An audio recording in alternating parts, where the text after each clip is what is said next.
I can't wait for you to hear this next one because, well, you've had a lot of fun with it before. This is Greg Gagne. Oh, let's take a listen. What did you think personally as the Monday Night Wars were going on and as Bischoff was close to putting out WWE out of business? Well, let me tell you, and I should have brought this up with before I left Turner Broadcasting, and we had Hogan there and everything. I said, here's your deal, man. You got Flair, you got Hogan. Here's what you do. Talk to Vern, buy the rights from him for the AWA, buy the rights for the NWA, which I think they already had. Start the two leagues again, AWA versus NWA. You've got Hogan, AWA champion, Flair, NWA champion. You've got your WrestleMania built in every year. I said, you're weak right now in the Midwest and the West. Now you've reestablished the AWA. I can get some guys from New York that wrestle for the AWA, and you got Hogan. You do a card, 2 matches, AWA, 2 NWA. Building to your pay-per-views. Eventually, you can have crossovers. You can have Flair. He originally started in the AWA Jump League. You know, you have. Do you think it was too far gone at that point, the wrestling audience, or do you think? No, I mean, he had me in a room with all the TV people, and this is what I laid out to him. And he told me I was nuts. It wouldn't work. Who was saying that? Bischoff. Okay. And then when they fired me, they started the WCW versus the NWO instead of the AWA and NWA, which would have been stronger for him. The only thing I didn't tell him was how to keep it going. Because he kept that little secret to himself.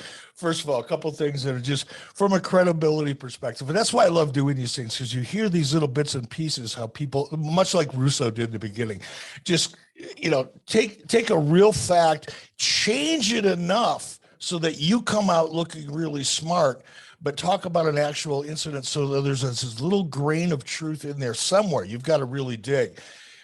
With Greg Gagne, it's even harder to find that grain of truth. It's really amazing. First of all, I was the fucking TV people. There was nobody from Turner Broadcasting that would sit in on WCW meetings. That was me. And I didn't have I placed no value in any of Greg's creative.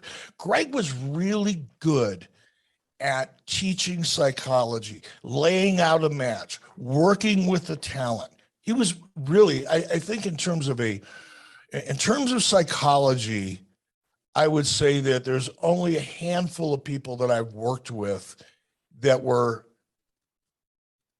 as good as Greg. Let me take that back.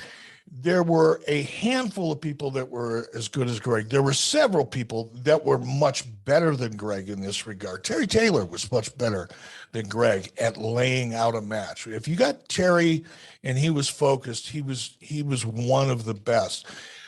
Jeff Jarrett, to this day, of all the people that I've worked with, I put Jeff Jarrett at the top of the list in terms of working with especially younger talent, and helping them understand the story that they hear that's being laid out in front of them, or the story that's laid out on paper, and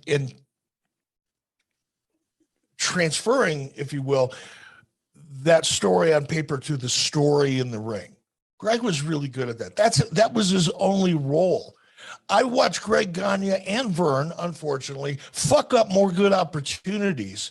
Talk about learning from mistakes. I learned more about what not to do from Greg Gagne than I ever learned what to do in terms of the television business or creative.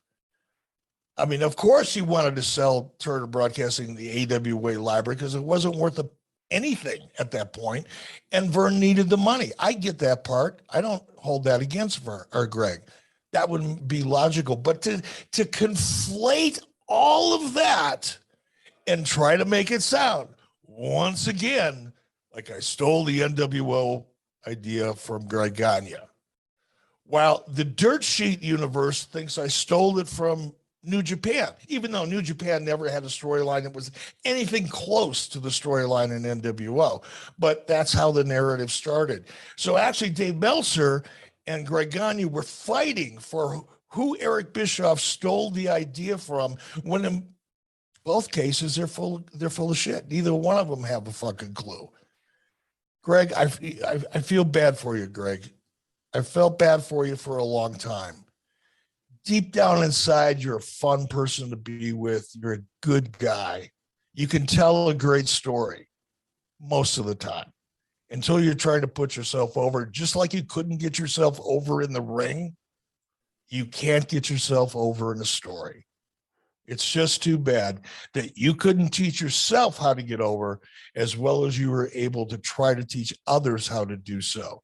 Greg, you're a loser. You've been a loser most of your life.